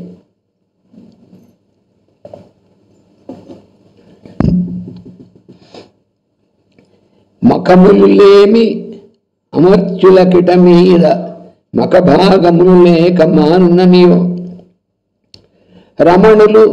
రమణుల రక్షింపరనియో, పుత్రుల తల్లిదండ్రులు ప్రోవరనియో, భారతి కుజనుల ప్రాపించుననియో, సద్విప్రులు నుపుల సేవింతురనియో, కురిసహస్తుండు వాన కురియింపకుండగా ప్రజలు దుఃఖంబుల బడుదురనియో, హీన వంశజాతులే ఏలదరనియో, రాజ్యము పాడి గలిగి జరగనియో, మనుజులు అన్న పాన మైథున శయన ఆసనాది కర్మశక్తులగురనియో. ఎందుకు ఏ కారణం చేత నువ్వు కన్నీరు పెట్టుకుంటున్నావు అని ఇంకా ఆ కారణాలు అడుగుతున్నాడు. ఏమిటవన్నీ అంటే, ఇటుపైన యజ్ఞములు జరగవు కనుక దేవతలకు యజ్ఞభాగములు లభింపు అనియా. మనం యజ్ఞాలు చేస్తాం అంటే ఈ కలి ప్రభావం ప్రవేశించక ముందు, అంతకుముందు దాకా ఇంచుమించు ధర్మరాజు పరిపాలనంత సమయం దాకా ఈ యజ్ఞములు అనేటువంటివి అందరూ చక్కగా చేసుకునేవాళ్ళు. అందుకని యజ్ఞాలు కొందరు మాత్రమే చేస్తారు, మిగతా వాళ్ళంతా కూర్చుని దర్శకులు స్పెక్టేటర్స్ కూర్చుని చూస్తారని అర్థం కాదు. అందరూ చేయొచ్చా అంటే ఆ విధమైనటువంటి జీవితం గడిపినట్టయితే నిరంతరము లోక శ్రేయస్సు కోసమే చింతన, నిరంతరము లోక శ్రేయస్సు కోసమే ప్రవర్తన, ఇంకా ఈ లక్షణాలు ఉన్నాయి కదా, అవి కనుక ఆ లక్షణాలు ఉన్నటువంటి వాళ్ళు ఎవరైనా సరే అవి చేయొచ్చు. ఆ మంత్రాలు అవన్నీ ఉపయోగించి ఆ రకమైన ప్రొసీజర్లో యజ్ఞం చేయొచ్చు. ఎందుకు చేస్తున్నాం యజ్ఞం అంటే లోకహితం కోసమైతేనే, అందరూ ప్రజలు బాగుండాలి. మరి వర్షములు లేవుట అంటే ఏం చేసేవారు, ఇంద్రాది దేవతలను ఆవాహన చేసి యజ్ఞం చేసేవారు, అయ్యేప్పుడు వర్షం పడింది. ఇలాంటివి ఇప్పుడు కూడా జరుగుతూనే ఉన్నాయి. మనం దాని మీద దృష్టి పెట్టం తప్ప, మనం మామూలుగా అవన్నీ పెద్ద జరుగుతాయా అనేటువంటి దానికైతే మనకు మనసు తొందరగా అంగీకరిస్తుంది. కానీ ఇవన్నీ జరుగుతున్నాయి ఇప్పుడు కూడా అని చెప్తే ఎక్కడ కట్టుకదలేండి అంటాం. అది ఎందుకంటే కలిపురుషుడు వాటిని నమ్మనివాడు, మన మనసుని ఆవహించి ఉంటాడు వాడు. అందుకని పాసిబుల్ అనేటువంటిది నమ్మనివాడు, కానీ జరుగుతున్నాయి ఇప్పటికీ. అవి చాలాసార్లు మనం చూసినా మర్చిపోతాం. మన భోపాల్ గ్యాస్ ఉదంతం మనలో చాలామంది తెలుసు, ఇప్పుడు జనరేషన్కి తెలియదు. అప్పుడు ఇంకా చాలామంది పుట్టుండరు, మన పెద్దవాళ్ళు తెలుసు భోపాల్ గ్యాస్. భోపాల్లో ఆ గ్యాస్ యూనియన్ కార్బైడ్ కంపెనీ నుంచి విషవాయువు వచ్చేప్పటికి భోపాల్ చాలామంది వెంటనే చచ్చిపోయారు. ఒక ఇంట్లో చుట్టూ ఉన్నటువంటి ఇళ్లలో గ్యాస్ వెళ్ళినట్టు వాళ్ళు చచ్చిపోయారు. ఈ ఇంట్లో కూడా గ్యాస్ వచ్చింది, కానీ వాళ్ళు చచ్చిపోలే. అదేమిటి, ఏమైంది, వీళ్ళు ఎందుకు వాళ్ళు అక్కడే ఉన్నారు అంటే ఆ ఇంట్లో రోజు హోమం చేస్తారు. దీని గురించి ఇన్వెస్టిగేట్ చేయడానికి జర్మన్ సైంటిస్టులు కూడా వచ్చి ఇన్వెస్టిగేట్ చేసి ఇది 100% కరెక్ట్ అని వాళ్ళు కన్ఫర్మ్ చేశారు. అంటే మనకి వాళ్ళు చెప్తేనేగా మనకు కన్ఫర్మేషను, మన వాళ్ళు చెప్తే మనకు బుర్రకెక్కదు. అందుకని తెల్లజాతి వాళ్ళు చెప్తే మనకి, అందుకని ఆ తెల్లజాతి వాళ్ళే వచ్చి దీంట్లో ఇంత ఇది ఉంది, ఈ ఊరికే మూఢనమ్మకం కాదు, ఇది సైంటిఫిక్ అని చెప్పి వాళ్ళు దాన్ని కన్ఫర్మ్ చేసి, అందుకనే ఈ ఇంట్లో ఉన్న వాళ్ళు, చుట్టూ ఉన్న వాళ్ళు గ్యాస్ ప్రభావం చనిపోయినా ఇంట్లో ఉన్న వాళ్ళు గ్యాస్ పీల్చినా వీళ్ళకేం అవ్వలేదు. ఎందుకంటే నిరంతరం రోజు వీళ్ళతో ఈ హోమం చేస్తున్నారు దానివల్ల. అంతేకాదు, ఇక్కడ యజ్ఞములు అంటే అలా చేసేవే కాకుండా నలుగురు కూడా పరస్పరత్వంతో నలుగురి కోసం అని చేసేది. ఆ రోజుల్లోనూ పంట పొలాలు పండించారు, ఇప్పుడు పండిస్తున్నారు. కానీ అప్పట్లో ఏంటంటే పరస్పరత్వం, ఒకళ్ళ కోసం ఒకళ్ళని జీవించారు. ఊరికి పొలం అని ఉండేది కాబట్టి, ఒకటి వ్యక్తిగతమైనది కాదు కాబట్టి దాన్ని యజ్ఞం అన్నారు అప్పుడు. అది కూడా యజ్ఞం, అలా ఏమి చేసినా యజ్ఞమే. ఇప్పుడు యజ్ఞాలు చేస్తున్నాం, కోట్లు ఖర్చు పెట్టి చాలా హడావుడిగా లైవ్ కూడా ఇస్తూ ఉంటారు ఛానల్స్లో. కానీ వాటి వెనక మోటివ్తో చేయడం కాబట్టి దానికి యజ్ఞం అని పేరు పెట్టినప్పటికీ అది యజ్ఞములు కావు. ఎందుకంటే కామ్య కర్మలు అంటారు, ఒక కోరికతో ఏదో ఉద్దేశంతో చేసేవి కనుక. అలాగే పాడి పంటలు పండించేటువంటి వాడు కూడా బిజినెస్ అవుట్లుక్తో చేయడం కాబట్టి అది యజ్ఞం కిందకి రాదు, అవ్వట్లేదు. అందుకని ధర్మదేవత అంటున్నాడు, ఎద్దు రూపం ధర్మదేవత, ఇటుపైన యజ్ఞం జరగవు కనుక దేవతలకు యజ్ఞ భాగమును లభింపవనియా. అది అంటే అదేంటంటే ఇప్పుడు యజ్ఞాలు జరుగుతున్నాయి కదా అని మనకు వెంటనే డౌట్ వస్తుంది. జరగవు అంటాడేంటి, చాలా జరుగుతూ ఉన్నాయి అంటే అట్లా ఏదైతే అసలు యజ్ఞం అని చెప్పారో ఆ యాంగిల్లో జరగట్లేదు కాబట్టి అని. అంటే అలా జరిగినప్పుడే దేవతలకు భాగం వెళ్తుంది. యజ్ఞంలో ఉన్నటువంటిదేని అంతా ఆ భాగములు దేవతలకు వెళతాయి. ఎలా వెళ్తాయంటే మనం హుతం చేస్తుందంతా ఆ రకంగా చేరుతుంది. ఆ మంత్రాలు మనం ఉచ్చరిస్తూ హుతం చేస్తుంటే అది పర్సనల్ మోటివ్తో చేసేటువంటి దాని నుంచి వెళ్ళే వాళ్ళకి.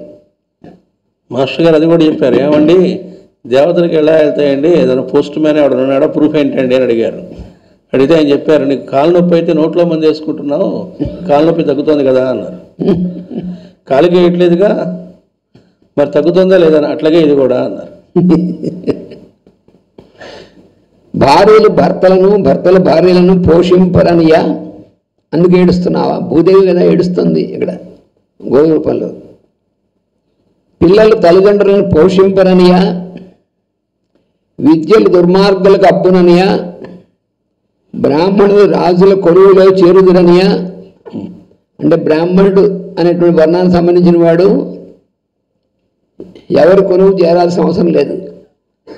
వాడు ధర్మార్గంలో డ్యూటీస్ చేస్తూ సొసైటీకి కావాల్సినటువంటి ఎలా ఉండాలి ఏమిటి అనేటువంటి అడ్వైజ్ ఇవ్వగలిగినటువంటి వాడు, డైరెక్షన్ ఇవ్వగలిగినటువంటి కొన్ని ఉన్నాయి. వాడు ఎప్పుడు నాకు తర్వాత ఎలా అని అనుకునేటువంటి వాడు పనికిరాడు బ్రాహ్మణ వర్ణానికి. కులంలో చేరాడంటే పట్టకుటికి చేరినట్టు, అప్పుడు వాడు బ్రాహ్మణుడు అవ్వడు. అది ఇంద్రుడు వానలు కురియింపకపోవుటచే ప్రజలు దుఃఖపడుతురనియా, తక్కువ వంశముల వారు భూమిని పరిపాలించురనియా. జాగ్రత్తగా ఇలాంటివని ఇందాక మనం చెప్పినటువంటి దానివల్ల ఇప్పుడు అర్థమవుతుంది. తక్కువ కులం వాళ్ళు కాదు, తక్కువ వంశం వాళ్ళు చెప్పారు ఇక్కడ. అంటే సంస్కృతంలో కులం అంటారు వంశాన్ని. రాజ్యాంగములు అవినీతి పాలగుననియా, రాజ్యమందలి మానవులు అన్నము పానీయము స్త్రీ పురుష వాంఛ శయనము ఆసనము మున్నగ వానికి దాసులైపోవుదరనియా. నీవు ఎందులకు దుఃఖించున్నావు?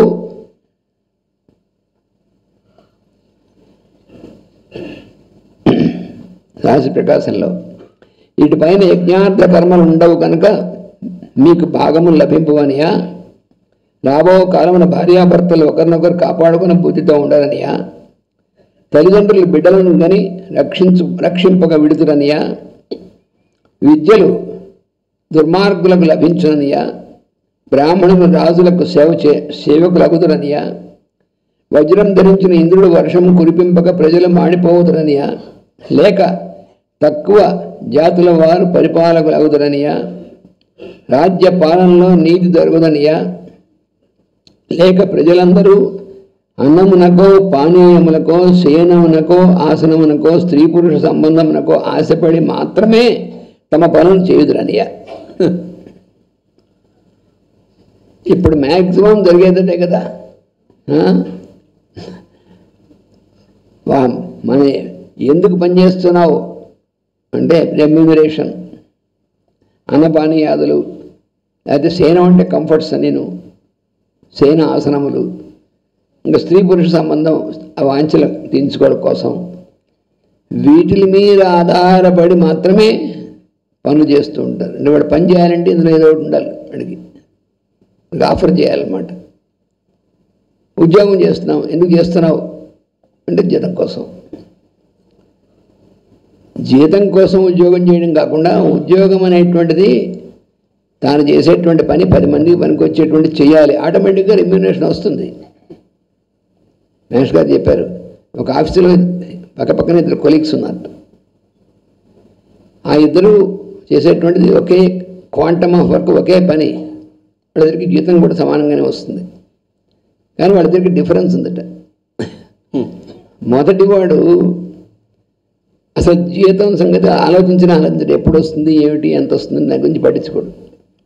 తనకు అప్పచెప్పిన పని పర్ఫెక్ట్గా చేసి ఇది 10 మంది పనికి రావాలి అనేటువంటి దాంతో చేస్తూ ఉంటాడు. వాడికి ఆ నెల రోజులు అవగానే 1వ తారీఖు వచ్చేప్పుడు జీతం వస్తుంది. కానీ దాని గురించి వాడి మధ్యలో ఎప్పుడు అసలు దాని గురించి ఆలోచించడు. ఈ రెండోవాడు ఇవాళ 1వ తారీఖు జీతం వచ్చిందనుకోండి, మళ్ళీ ఆ మరునాడు నుంచి మళ్ళీ జీతం ఎప్పుడు వస్తుంది ఆలోచిస్తున్నాడు. వాళ్ళు పని చేస్తున్నంతసేపు జీతం ఎప్పుడు వస్తుంది, ఎంత వస్తుంది, ఈసారి ఏమన్నా కొంచెం పెంచుతారా లేకపోతే ఒకటి ఇస్తారా, వాడి దృష్టి దాని మీద చేసే పని మీద ఉండదు. వాడికి ఎప్పుడు ఏడుస్తూ ఉంటాడు. ఏమిటో ఎంత చేసినా కూడా మనకి ఎంత చేస్తున్నాం, ఎంత కష్టపడుతున్నా కూడా వాళ్ళేం గుర్తించట్లేదు. పై ఉన్నటువంటి మన పైన ఉన్నటువంటి మేనేజర్స్ గుర్తించట్లేదు, లేకపోతే వాళ్ళు మనకి ఎప్పుడు అప్రైజల్స్ ఇవ్వటం లేదు. ఈ ఏడుపు తప్ప చేసే పని మీద దృష్టి ఉందే ఉండదు. ఇక్కడ మాస్టర్ గారు ఏమన్నారంటే, వీడికి జీతం వస్తుంది, వాడికి జీతం వస్తుంది ఒకే రోజు, వీడికి ఎంత వస్తుందో వాడికి అంతే వస్తుంది. తేడా ఏమిటంటే వీడు చాలా హ్యాపీగా ఉంటాడు, దాని గురించి ఆలోచించడు. వాడు రోజు ఏడుస్తూ ఉంటాడు. కానీ పై వాడు జీతం దేనికి ఇస్తారంటే వాడు చేసినట్టు పనికి ఇస్తారు, కానీ వాడు ఏడ్చిన టైంకి పని జీతం ఎవరు. అందుకోసం నేను ఏడుస్తున్నాను, దానికి ఎక్స్ట్రా ఇవ్వండి, నోర్మల్ ఎవరమని అంటారు. అందుకని జీతం ఇస్తారండి దానికి. అందుకని వాడికి ఏం మిగిలింది, జీతంతో పాటు ఏడుపు మిగిలింది జీవితం అంతా.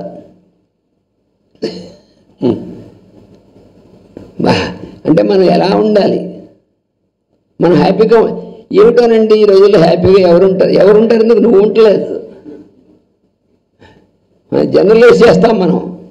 ఈ రోజుల్లో హ్యాపీగా ఉన్నవాడు ఎవరన్నా ఉన్నాడు చూపించండి అంటే వీడి కంటికి హ్యాపీగా ఎవరున్నట్టుగా ఎందుకంటే వీడు ఉండడు కాబట్టి. వీడి బుర్ర ఎప్పుడు హ్యాపీగా ఉండదు. వీడు ఇంకోళ్ళు కూడా హ్యాపీగా ఉన్నవాడు, ఇంట్లో వాళ్ళని కూడా. అందువల్ల వాడికి ఎప్పుడు ఎవరు హ్యాపీగా ఉంటారు అనుకుంటాడు. అలా ఏమి ఉండదు. హ్యాపీగా ఉండేవాళ్ళు ఉంటారు. వాళ్ళకి ఎవడు ఈ మొదటి వాడు ఉన్నాడే అలాంటి వాళ్ళు హ్యాపీగానే ఉంటారు. పైగా ఏమంటాడంటే, చూడండి మోసాలు చేసి అవన్నీ సంపాదించి వాళ్ళు సుఖపడుతూ ఉన్నారు, మనం కష్టపడుతూ ఉన్నాం, అది కదా అంటాడు. వాడు సుఖపడుతున్నాడు అనుకుంటూ ఉంటాడు వీడు. అది సుఖం అంటే అది తన డెఫినేషన్. కాబట్టి అది సుఖం అనుకుంటూ ఉంటాడు కాబట్టి వీడు ఏడుస్తూ దానిలోనే ఉంటాడు, వీడు ఏడుపులోనే ఉంటాడు. అందుకని వాడు ఏడ్చినా లేకపోతే అదేం లేకుండా మనం చేయాల్సిన కర్తవ్యాన్ని చేస్తున్నారు. వచ్చేది మాత్రం రావాల్సిన సమయానికి వస్తుంది, రావాల్సిందే వస్తుంది. దీని గురించి భర్తృహరి అనేటువంటి కవి, ప్రసిద్ధమైన కవి ఒక చెప్పాడు, సుభాషితం అనేటువంటి అంటారు. నువ్వు ఎలా ఉండదలుచుకున్నావో 2 ఎగ్జాంపుల్స్ చెప్తాను, దాంట్లో నీ ఇష్టం. ఏమిటంటే ఏనుగు కుక్క 2 ఉన్నాయి. ఏనుగు కూడా యజమాని చెప్పిన పనులు చేసి పెడుతుంది, కుక్క కూడా యజమాని పనుల దగ్గర పనిచేస్తుంది. అయితే తేడా ఏమిటంటే ఏనుగు ఇంకా ఏ జంతువు ఇంకెవరు చేయలేనంత హెవీ వర్క్ చేసి పెడుతుంది యజమానికి.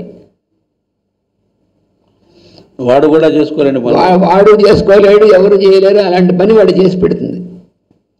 చేసి పెట్టిన తర్వాత ఆహారం కావాలి కదా, అది ఏమన్నా యజమాని దగ్గర నాలుగు దూయిస్తూ తోకాడిస్తే ఏం చేయదు, అలా ఆ పని చేసి అలా నుంచుంటుంది అంతే.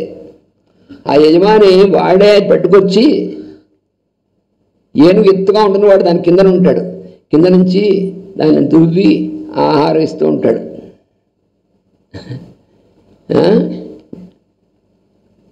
ఈ కుక్క కూడా ఉంది వాడింటో, ఆ కుక్క మాత్రం వాడు కాపలాగా వస్తుంది, వాడు ఇది చేస్తుంది, కానీ ఎప్పుడు ఆ యజమాని కూర్చుంటే వాడి కాళ్ళ దగ్గర అటు ఇటు పొల్లి తోక ఇలా నుంచి వాడి కాళ్ళు నాకి లాంగుల చాలనం అంటే తోక ఇలా ఊపడం అనమాట. వాడి దగ్గర అంటే చాలా విశ్వాసంగా ఉన్నట్టు గుర్తింపు కోసం నేల మీద తల్లడం, వాడి కాళ్ళు నాకడం చేస్తే వాడు ఏదో అది తీసుకెళ్ళి దాన్ని పడే పిండదస్య కురుతే అన్నాడు. వాడు పిండం ఉంచేటువంటి వాడు వాళ్ళ పడేస్తాడు కుక్కకి, ఏనుక పడేస్తే ముట్టుకోదు, వీడెళ్ళి బుజ్జగించి పెడితే తింటుంది, లేకపోతే అలా ఉంటుంది ఏనుగు. వీడిని ఇవ్వరా అని అడగదు. కుక్క ఎప్పుడు పెడతాడా అంటుంది కుక్క. అందుకని వాడు అంటాడు కవి, నువ్వు కుక్కలా ఉండదలుచుకున్నా ఉండొచ్చు, ఎనుగులా ఉండదలుచుకున్నా ఉండొచ్చు, నీ ఇష్టం అన్నాడు. ఎవరిని మన్నే వాడికి అంటే మన్నేమో అనలేదే, మీరు ఫలానా అనలేదు, ఎలా ఉండదలుచుకున్నావు ఇలా రెండు రకాల ఉంటుంది వ్యవహారం. ఎలా ఉండదలుచుకుంటే అలా ఉండు, నువ్వు ఉద్యోగం చేసినా వ్యాపారం చేసినా ఏం చేసినా కూడా అలా మెజెస్టిక్గా ఉండదలుచుకున్నావా ఏనుగులాగా అలా ఉండు, లేదా కుక్కలా ఉండదలుచుకుంటే అలాగా ఉండు. నేను ఏడుస్తున్నాను అంటే అర్థం ఆటోమేటిక్గా కుక్కలాగా ఉన్నావు అని అర్థం, ఏనుగులాగా మారాలంటే ఏం చేయాలో చేసుకోని అర్థం.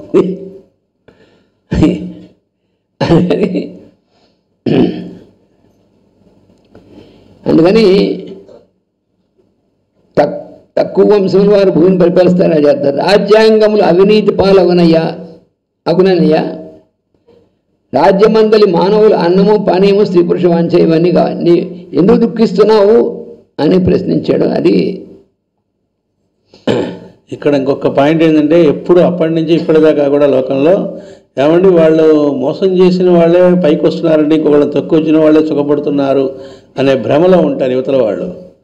ఇది ఇప్పుడు కాదు, సాక్షాత్ ధృతరాష్ట్రుడే అన్నాడు.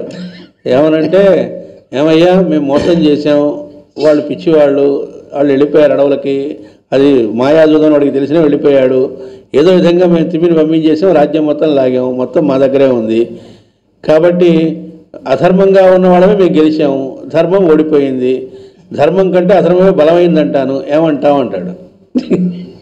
ఎవరితో? సనస్సు జాతుడితో. అంటే ఆయన వెంటనే చెప్పాడు నవ్వి, వాళ్ళు సుఖంగా ఉన్నారా లేదా నువ్వు అనేది నువ్వుగా తేల్చాల్సింది, రెండోసారి అద్దంలో మొహం చూసుకో అన్నాడు. ఇప్పుడు టెన్షన్ పడి నిద్ర లేక బీపీ పెరిగి పిలిచింది ఎవరు? నేను ఏమైపోతానో, నా పిల్లలు ఏమైపోతారో రేపు అంటే మనశ్శాంతి లేకుండా ఉన్నది నువ్వా వాళ్ళు అడవుల్లో ఉంటే ఉండొచ్చు, మనశ్శాంతిగా ఉన్నారు. మనశ్శాంతి లేకుండా ఏడుస్తూ ఉంది ఎవరు? నువ్వు. దాన్ని బట్టి తెలుసుకో, హ్యాపీనెస్ నీకుందా వాళ్ళకున్నదా అనేది.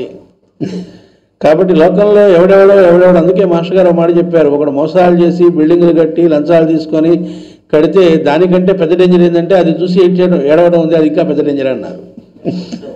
ఈ ఉదాహరణ కూడా చెప్పారు, వాడు లంచాలు తీసుకొని బిల్డింగ్ కడితే అబ్బా వాడు లంచాలు తీసుకొని కట్టాడండి అని ఎవడైతే ఏడుస్తున్నాడో వీడు, ఎందుకంటే వీడు ఆ మార్గంలోకి వెళ్తున్నాడు కదా, పొరపాటు పడుతున్నాడు, అది డేంజర్.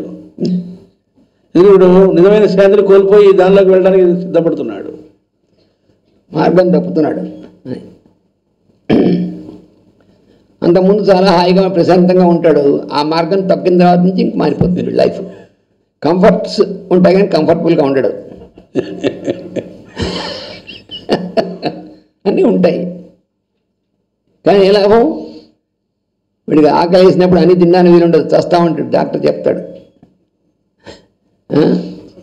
నిద్రపోవడానికి మాత్రలు వేస్తే కానీ నిద్రపడదు. ఇవన్నీ కంఫర్టబులా? ఇంకా అంటుంది, జననీ నీ భరమెల్ల దించుటకై చక్రాయుధుండు ఇన్ని హాయనముల్లాను నరాకృతిన్ మెలగి నిత్యానందముంజేసి పోయిన నేనింక ననాథనైతిన్ గుజరుండెవ్వాడు శాసించునో పెను దుఃఖంబుల పొందకంటిననియో భీతిల్ చించుటల్. ఓ భూదేవి, నీ భారం అంతటినీ పోగొట్టుటకై విష్ణువు మానవ శరీరం దాల్చి శ్రీకృష్ణుడై ఇన్ని సంవత్సరములు నీ యొద్ద నివసించి నిత్యము ఆనందం కలుగజేశాను. అతడు పోయిన వెనుక ఇంకా అనాథనవుతున్న నీవు, శీలము లేని చెడ్డవాడెవడో నిన్ను శాసించిన నీవు, అనేక దుఃఖములు కలుగున నీవు భయపడి చింతించుంటివా? నీ బరువు పోగొట్టుటకై కృష్ణుడు చక్రాయుధుడై ఇన్ని సంవత్సరం మానవ రూపం నీ సమీపం తిరుగుచూ నిత్యానందం కలుగజేసి వెళ్ళిపోయాను. దానితో నీవు దిక్కులేని దాని వైద్యం, నీవు చెడ్డవాడెవడో నిన్ను శాసించి దుఃఖపెట్టిన నీవు భయపడుచుంటివా అని అడిగాడు. ఇంకా దెప్పరమగు కాలము చేనెప్పుడు దేవతలకైన నిష్టంబగు నీ యొప్పిదము కృష్ణుడరిగిన తప్పే కదా తల్లి నీవు తల్లడ పడగన్. ఇంకా ఏమంటున్నాడంటే, దుర్భరమైన కాలము చే దేవతలు కూడా ప్రియమైన నీ అంగీకారము కృష్ణుడు వెడలిపోయిన వెనుక సాగదని తలడిల్చున్నావా? ఏ కారణం వల్ల వేడుస్తున్నావు? ఇది భరింపరాని కాలము, నీ శోభ దేవతలకైనా కుతూహలం కలిగించును. అట్టి నీ శోభ కృష్ణుడు చనిపోవడం వలన తప్పినది అంటున్నాడు. అన్న భూదేవి ఇట్లనియే అంటే గోరూపంలో ఉన్నటువంటిది ఆవిడంటోంది. ఈ లోకంబున పూర్వము 4 పాదముల నీవు నడుతువు, నీడా శ్రీలలనేసుడు లేమిని కాలము చే నీకు నొంటి కాలయ్యంగదే. ధర్మదేవత అంటుంది ఏమనంటే, అతని పలుకులు విని భూదేవి ఇట్లా, ఈ లోకమున నీవు 4 పాదములతో నడుచుండేది వాడు, నేడు ఆ కృష్ణుడు లేకపోవచ్చే కదా నీకు ఒంటి కాలైనది. వృషభమునకు భూదేవి ఇట్లా, నీవు నిన్నటి వరకు చక్కగా 4 పాదములు నడిచేడు వాడివి, కృష్ణుని నిర్యాణంతో నీకు ఒక కాలే మిగిలినది, ఇది తప్పదు. అదొక కారణం, ప్రధానమైన కారణం. ఇంకా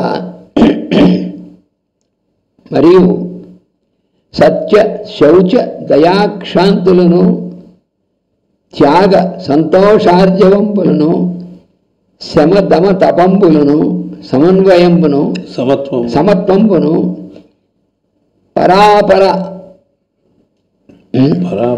పరాపరాధన సహనంబును, లాభంబు గలయడ ఉదాసీనుండై ఎండుటేను, శాస్త్ర విచారంబును, జ్ఞాన విరక్తులను, ఐశ్వర్య శౌర్య ప్రభా దక్షత్వంబులను, స్మృతియును, స్వాతంత్ర్యంబును, కౌశల కాంతి ధైర్య మార్ధవ ప్రతిభా అతిశయ ప్రశ్రయశీలంబులను, జ్ఞానేంద్రియ కర్మేంద్రియ మనోబలంబులను, సౌభాగ్య గాంభీర్య స్థైర్యంబులను, శ్రద్ధా కీర్తి మాన గర్వాభావంబులను అనియడి 39 గుణంబులు అవ్యునుగాక బ్రహ్మణ్యత శరణ్యతాది మహాగుణ సమూహంబును శ్రీకృష్ణదేవు యందు వర్తిల్లుగావున.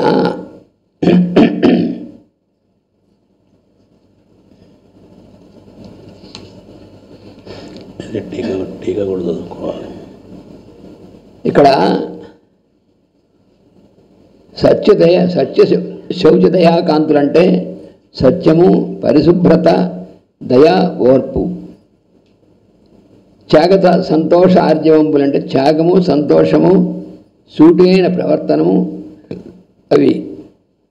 తర్వాత శమదమ తపంబులు, శాంతి, ఇంద్రియ నిగ్రహము, తపస్సు. పరాపరాధ సహనంబు, ఇతరుల తప్పులేడ ఓర్పు వహించుట. ఉదాసీనుడు అంటే లక్ష్యం లేనివాడు. శాస్త్ర విచారం, శాస్త్రం అభ్యసించుట, జ్ఞాన విరక్తులు అంటే జ్ఞానము వైరాగ్యము, ఐశ్వర్య శౌర్య ప్రభా దక్షత్వంపు, ఐశ్వర్యము శౌర్యము కాంతి సమర్థత. ఇక్కడ మాస్టర్ గారు ఇచ్చారు. ఐశ్వర్యం అనగా ఈశ్వర భావము లేక మిగిలిన వారిని ఆజ్ఞాపించి నడిపించగలుగుట, అదే ఐశ్వర్యం. మామూలుగా మనం ఐశ్వర్యం అంటే చాలా ధనము సంపద అంటే అది కూడా మనకి దేని ధనం అంటామంటే మనం కేవలం ప్రస్తుత కాలంలో ధనం అంటే కరెన్సీ, లేకపోతే బ్యాంకులో ఉన్నటువంటి ఇది దాని ధనం అంటాం. ప్రస్తుతం ధనం అంటే నిజమైన ధనం ఏది అంటే మనకి వేదంలో చెప్పింది ధనం అగ్నిర్ధనం వాయు ధనం సూర్యో ధనం వసు ధనం ఇంద్రో బృహస్పతిర్వరుణో ధనమశ్నుతే అని. వీటిలో ఎక్కడ కరెన్సీ ధనం అని చెప్పలే. ఎక్కడని చెప్పారా ఈ లిస్టులో? బంగారం కానీ అంటే ఇవి లేకపోతే అవన్నీ ఉన్నా ఏం ఉపయోగం లేదు అటువంటివి. అందుకని ఐశ్వర్యం అనే మాటకి ఏమిటో ఈశ్వర భావం అని చెప్పింది. ప్రభ అనగా తేజస్సు లేక తన ప్రభావం ఇతరులపై పనిచేయుట. అలాగే స్మరణ జ్ఞానం, చదివిన శాస్త్రాదులు సమయమునకు స్ఫురించి అక్కరకు వచ్చుట. మన శాస్త్రాలు చాలా చదవచ్చు, కానీ అవసరమైనప్పుడు ఆ శాస్త్రాల్లో చదివినటువంటిది మనకు స్ఫురించాలి, అప్లికేషన్. లేకపోతే ఊరికి శాస్త్రాధ్యయనం చేశాడు ఎందుకు, వాడికి ఇంకోటి ఇక్కడ పనికిరాంది, వేస్ట్.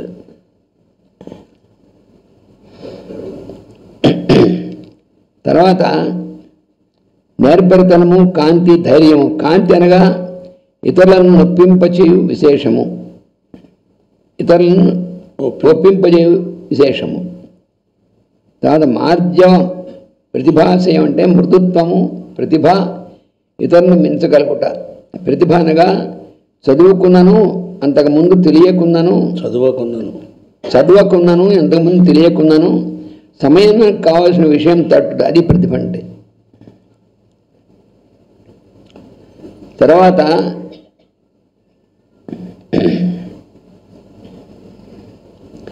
బ్రహ్మణ్యత అంటే ఏమిటో ఇచ్చారు.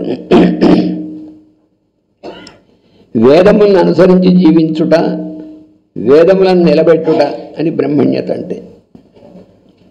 శరణ్యత ఇంకొక శరణు చూచుటకు తగి ఉండుట. పై చెప్పిన 39 సద్గుణములను బ్రహ్మణ్యత మొదలగు మహాగుణములను శ్రీకృష్ణుని యందు వర్తిల్లినవి. దీనికి ఏంటో వివరంగా ఇంకా ఇచ్చారు. ఇది తప్పదు అని అడగదా పైన ఆవిడ అంది కదా. ఎందుకంటే కారణం ఏమనగా శ్రీకృష్ణుని శరీరం ఆధారముగా చేసుకొని సత్యము శౌచము దయ ఓర్పు త్యాగము సంతోషము సూటి అయిన ప్రవర్తనము శాంతి మనోనిగ్రహము తపస్సు సమర్థ బుద్ధి తప్పు చేసినంతో క్షమించుట స్వలాభమునకు పట్టుదల లేకుండుట శాస్త్రము నేర్చు బుద్ధి జ్ఞానము వైరాగ్యము ఐశ్వర్యము శౌర్యము తేజస్సు సామర్థ్యము వేదము యొక్క స్మరణము మెత్తని మనస్సు ప్రతిభ స్వాతంత్ర్యము నేర్పరితనము స్వాతంత్ర్యము దానిపైన స్మరణము స్వాతంత్ర్యము నేర్పరితనము కాంతి మెత్తని మనస్సు ధైర్యము మెత్తని మనస్సు ప్రతిభ ఇతరులను గమనించగలుగుట ఇతరులను మించగలుగుట. ఇతరులు మించడం అంటే అదేమిటది? ఇతరులను మించడం అంటే వాళ్ళకి ఎంత ఉందో దానికంటే ఎక్కువ ఆస్తి సంపాదించడమా, లేకపోతే వాళ్ళకి చాలా మంచి పేరుంది వాళ్ళకంటే ఎక్కువ పేరు సంపాదించడమా? అది కాదు. ఇతరులను మించడం అనేటువంటిది ఏంటంటే ఇతరులో ఉన్నటువంటి మంచి గుణాలు ఏవైతే ఉన్నాయో వాటిని గుర్తించి మనం కూడా ఆ మంచి గుణాన్ని అలవరుచుకొని అవి మన సహజమైనటువంటి గుణాలుగా మారిపోయి ఉంటే ఆ విధంగా వాళ్ళని మించడం ఉంటారు.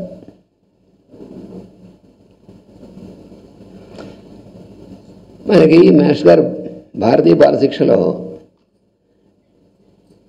పాటలు ఇచ్చారు పిల్లలకి. అందులో పెద్దలను గౌరవించి మించండి అని ఇది. పెద్దల్ని మించడం అంటే వాళ్ళని గౌరవించడం వల్ల ద్వారానే వాళ్ళ మంచి లక్షణాలు మీకు వచ్చి మీరు కూడా వాళ్ళు ఎలా ఉన్నారో గౌరవనీయులుగా అలా మీరు కూడా అవుతారని అర్థం. అలా అవ్వాలంటే గౌరవించాలి పెద్దల్ని.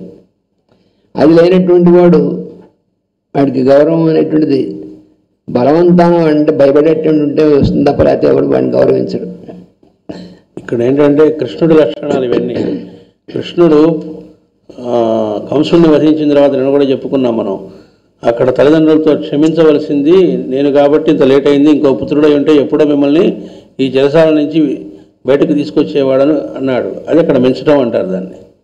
అలాగే గురువుని తనంతట తానుగా అడిగి గురుదక్షిణ ఇస్తానని చనిపోయిన పిల్లవాడిని పట్టుకురామంటే పట్టుకొచ్చిన తర్వాత మీ అనుగ్రహ ఆశీస్సులో తేగలిగాను అన్నాడు. దాన్ని మించడం అంటారు. ఒకరిపైన ఒకరికి నమ్మకము, నమ్మదగిన నడవడి, ఇంద్రియముల బలము, మనోబలము, సౌభాగ్యము, గాంభీర్యము, స్థిరత్వము, శ్రద్ధ, ఇతరుల గురించి మంచిగా చెప్పుకొనుట. ఇతరుల గురించి వాళ్ళ ఉన్నటువంటి మంచి విషయాలు, మంచి లక్షణాలను గురించి చెప్పుకోవాలి, కానీ ఇతరుల్లో ఉన్నటువంటి లోపాలని మనం చెప్పుకోకూడదు అసలు. మరి లోపాలు ఉన్నాయి కదండి, ఉంటే ఉండే నీకెందుకు? అవతల వాడిలో లోపాలు ఉన్నాయని చూసేటువంటి వాడికి వీడిలో ఉన్నటువంటి లోపాలు వీడికి తెలియవు కదా. ఇవి చాలా ఇంకా ఎక్కువైపోతాయి. అందుకని తనలో ఉన్నటువంటి లోపాలు పోవాలంటే ఏం చేయాలి అంటే ఇతరులో ఉన్నటువంటి మంచి లక్షణాన్ని స్మరిస్తూ ఉంటే వీళ్ళలో ఉన్నటువంటి లోపాలు పోయి వీళ్ళలో కూడా మంచి లక్షణాలు వస్తాయి. ఇది ఒకటే మార్గం. అలాగే మాస్టర్ గారు లోక వ్యవహారంలో నేను పాటించేది ఇది అని ఒకటి చెప్పారు, ఒక మంత్రవాక్యం. అబ్జర్వ్, ఫాలో, బీ సైలెంట్ అని. అంటే లోకాన్ని అబ్జర్వ్ చేయటం, అందరినీ చేసిన తర్వాత ఫాలో, వాళ్ళలో మంచి లక్షణాలు కనపడ్డాయి, వాటిని మనవిగా చేసుకోవటం, అంటే మనం ఆచరించటం. లేదు పనికిరానివేవో ఉన్నాయి, బీ సైలెంట్ అన్నారు. అని ఇంకా వాడు కూడా ఆలోచించకూడదు వాటి గురించి, ఇంకోటితో చర్చించడం కాదు, తను కూడా దాని గురించి ఆలోచించాలి. మనసులో కూడా అనుకోకూడదు వాటి గురించి మాట్లాడటం కాకుండా మనసులో కూడా వాటి గురించి అనుకోకుండా ఉంటే అది సైలెన్స్ అంటే. అలాగే మాట పడకుండా ఇది కూడా పొరపాటుగా అర్థం చేసుకునే ప్రమాదం ఉంది, చాలా డేంజర్ అది. మాట పడకపోవడం అంటే నేను అసలు ఎప్పుడు మాట పడినండి ఎవరి దగ్గరను అంటే ఎవరినేమో అన్నట్టు ఒక దించేస్తాడు వాడిని, అని అర్థం కాదు. అది మాట పడకుండా ఉండడం కాదు, అసలు వీడిని అలా అనేటువంటి పరిస్థితి రానే రాదు వీడి ప్రవర్తన వల్ల, సత్ప్రవర్తన వల్ల. అది అర్థం. వీడిని ఎవడు పాయింట్అవుట్ చేయడానికి లేనటువంటిది ఏమి ఉండదు అక్కడ. ఎందుకనంటే వీళ్ళు అసలు డిఫెక్ట్ ఉంటే కదా అవతలవాడు పాయింట్ చేసేది.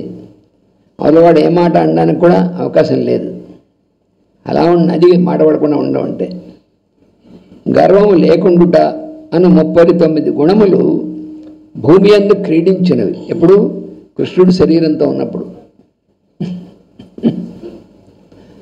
అంటే అర్థం ఏంటి? భూమి యందు క్రీడించాయంటే అర్థం కృష్ణుడు శరీరంతో ఉన్నప్పుడు సామాన్య ప్రజల్లో ఎక్కువ మంది ఈ లక్షణాలు కలిగి ఉన్నారని అర్థం. కృష్ణుడి లక్షణాలు కలిగి ఉన్నాడని చెప్పక్కర్లేదు, చెప్పాలంటే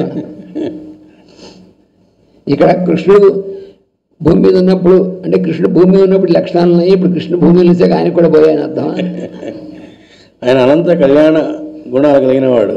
39 లెక్క పెట్టలేము ఆయన కళ్యాణ గుణాలని.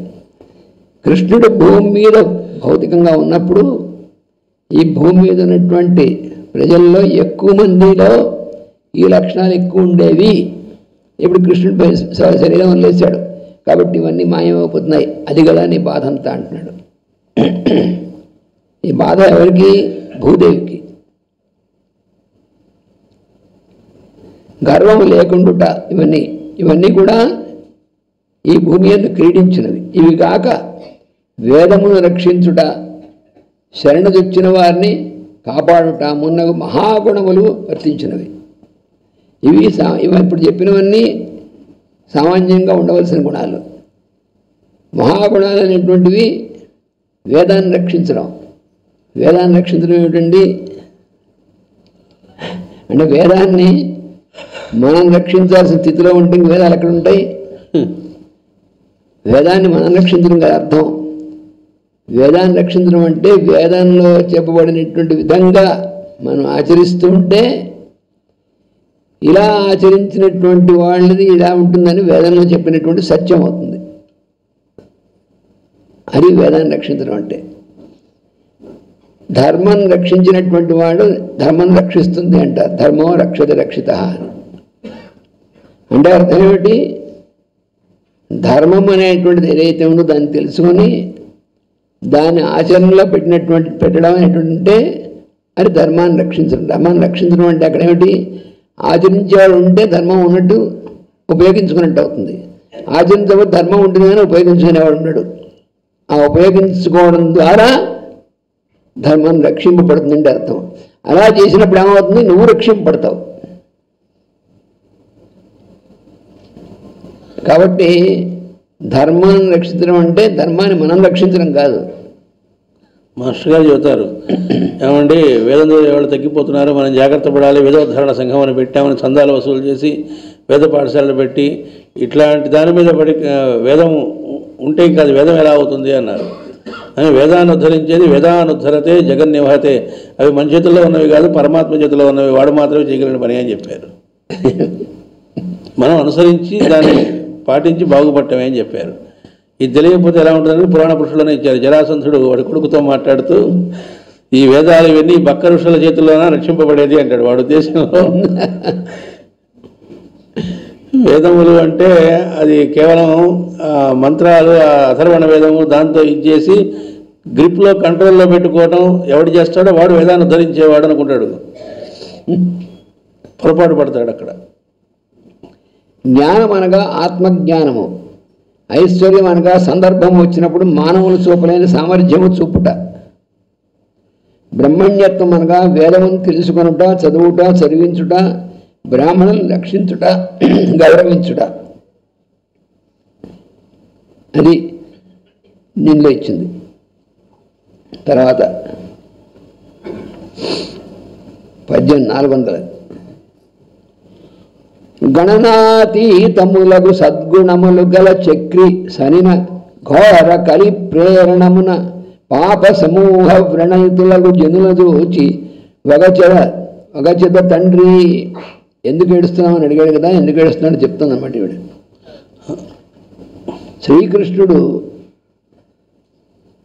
శ్రీకృష్ణుని ఆశ్రయించుకొని లెక్కకు మించిన సద్గుణములు జీవించినవి.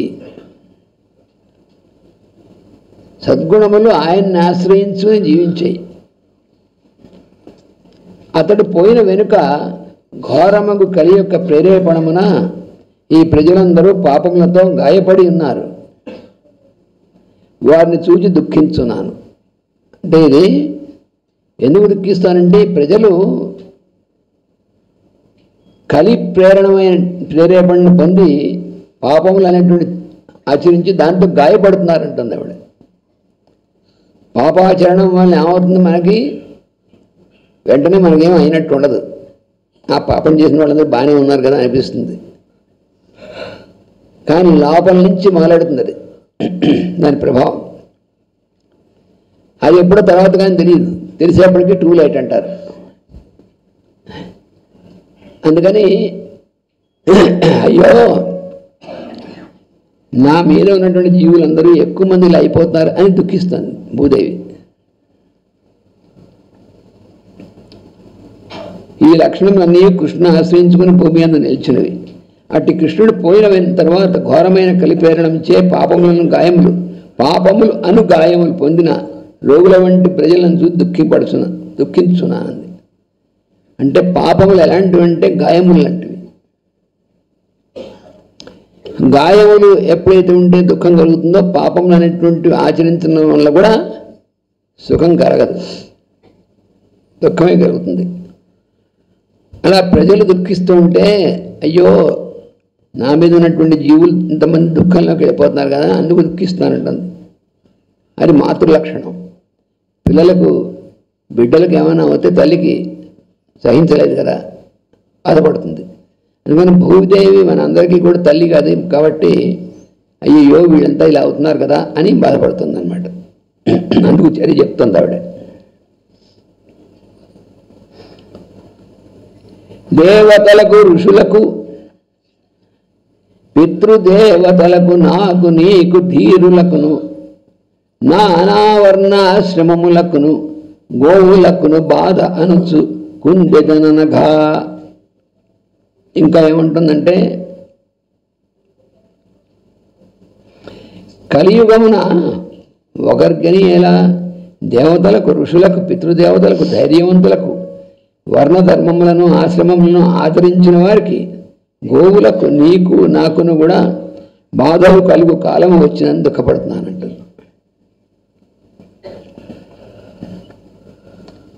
దేవతలకు పితృదేవతలకు ఋషులకు వర్ణాశ్రమములకు గోవులకు ధీరులకు నీకు నాకు బాధ కలుగు కాలమని దుఃఖించున్నాను. దేవతలకు బాధ కలగడం ఏమిటండి అంటే దేవతలు మనలో పనిచేస్తూ ఉంటారు. మనం చేసే అడ్డమైన పనుల వల్ల బాధ కలిగేది వాళ్ళకు కూడా కలుగుతుంది. వీడు దుంపదగా వీడు వాళ్ళు ఏం చేస్తారు మరి మనలో వాళ్ళు చేయాల్సిన పని మన ఉచ్ఛ్వాస నిశ్వాసాలు వాయుదేవుడు పనిచేయాలి. ఆ వాయుదేవుడు ఆ ఉచ్ఛ్వాస నిశ్వాసాల వల్లే మనం మాట్లాడే వాక్కు ఆ వాయుదేవుడు వల్ల ఉన్నటువంటి ఏర్పడుతున్నటువంటి ఉచ్ఛ్వాస నిశ్వాసాలను ఉపయోగించుకొని మనం మాట్లాడకూడదు అన్నీ మాట్లాడుతున్నాం అనుకోండి. అవతల వాడిని దూషించడం, అలా చేయడం, అబద్ధాలు చెప్పడం, మోసం చేయడం ఇవన్నీను. అప్పుడు ఆ వాయుదేవుడు అరే వీడి దేహంలో నేను చేస్తున్నాను కదా అని బాధపడతాడు. అలాగే అగ్నిదేవుడు ఉన్నాడు మనలో. ఆ అగ్నిదేవుడు మనలో ఆహారాన్ని స్వీకరించడం, తీసిన ఆహారాన్ని జీర్ణం చేయడం, దీన్ని అన్ని చోట్లకి ప్రసారం చేయడం, ఇవన్నీ చేసే పనులన్నీ ఆయన చేస్తాడు. కానీ మనం అడ్డమైనవన్నీ కూడా పనికిమాలిన శరీరానికి తినకూడనివి తాగకూడనివి అని తీసుకున్నప్పుడు అగ్నిదేవుడు ఏం కర్మ కాలిందిరా బాబు, వీడు హాయిగా వీడిని మంచిగా ఉందాం అన్న కూడా వీళ్ళైనటువంటివన్నీ కూడా వీడు తిని తాగి చేస్తున్నాడు. దానివల్ల ఏమవుతుంది వాడే దహించుకుపోతున్నాడు అని అగ్నిదేవుడు బాధపడతాడు. అలాగే పితృదేవతలు కూడా ప్రజాయై గృహమేసిన అసలు పితృదేవతలు వాళ్ళ అనుగ్రహం వల్లే సంతానం కలగడం ఇది జరుగుతుంది. అయితే సంతానం ఎందుకు అంటే ప్రజాయై గృహమేషనం, సంతానం కొరకే వివాహం అని చెప్పారు. అంటే పిల్లలు కలిగిన తర్వాత ఇక వాళ్ళని చక్కగా జాతికి పరిగెచ్చేట్టుగా తయారు చేయడమే కర్తవ్యం తప్ప పిల్లలు పుట్టిన తర్వాత కూడా మేము మళ్ళీ ఇంకా సుఖభోగాల్లో ఉంటాము అంటే ఆ పితృదేవతలు బాధపడుతూ ఉంటారు. ముందు స్త్రీ పురుషులుగా ఉంటారు, తర్వాత వీరికి సరైనటువంటి పద్ధతి దీంట్లో వివాహం అనేటువంటి జరిగిన తర్వాత వాళ్ళు సంతానం కలిగిన తర్వాత వాళ్ళు తల్లిదండ్రులుగా ఉంటారు. మన స్త్రీ పురుషులుగా ఉంటారు, భార్యాభర్తలు అవుతారు. ముందు ఒకరు కూడా పరస్పరత్వం వస్తుంది. తర్వాత సంతానం కలిగితే వాళ్ళు తల్లిదండ్రులు అవుతారు. అంటే ఇది ఒక ట్రాన్స్ఫర్మేషన్. ఇది తెలియకుండా తల్లిదండ్రులు అయిన తర్వాత కూడా వాళ్ళ పశువుల్లాగా అలాగే ఉంటే అది పితృదేవతలు బాధపడతారు అన్నారు. నారదుడు చెప్పాడని మాస్టర్ గారు చెప్పారు నారద భక్తురాల్లో, ఎవడైతే సంతానం కలిగిన తర్వాత కూడా అట్లా వ్యవహరిస్తారో లోకం దృష్టిలో వాళ్ళ దంపతులైనా వాళ్ళని దంపతులు అనడానికి వీలేదు, వ్యభిచారుడు అని చెప్పారు.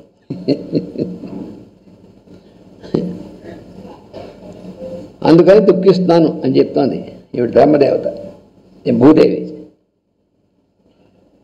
ఇంకా అలాగే బ్రహ్మాదులెవ్వని భద్ర కటాక్ష వీక్షణము వాంఛింతురు సత్తపముల కమలాలయము మాని కమల యవ్వని పాద కమలంబు సేవించు కౌతుకమున పరమ యోగీంద్రులు భవ్య చిత్తములందు నిలుపుదురెవ్వని నీతితోడ వేదంబులెవ్వని విమల చారిత్రముల్ వినుతింపగాలేక వెగడువడియే అట్టి వాసుదేవుడు అబ్జ వజ్రాంకుశ చక్ర మీన శంఖ చాపకేతు చినితంబులైన చరణములింక శోకవంచు వగపు శోకెనయ్యా. ఇంకా తను దుఃఖించడానికి కారణాలు చెప్తుంది ఆవిడ. ఏమిటంటే శుభమైన ఎవరి కడగంటి చూపు తమ మీద పడవల్లని బ్రహ్మ మొదలగు దేవతలు కోరుచుందరు. ఆయన చూపు మనమై పడితే చాలు అని బ్రహ్మాది దేవతలు కోరుతూ ఉంటారు కృష్ణుణ్ణి.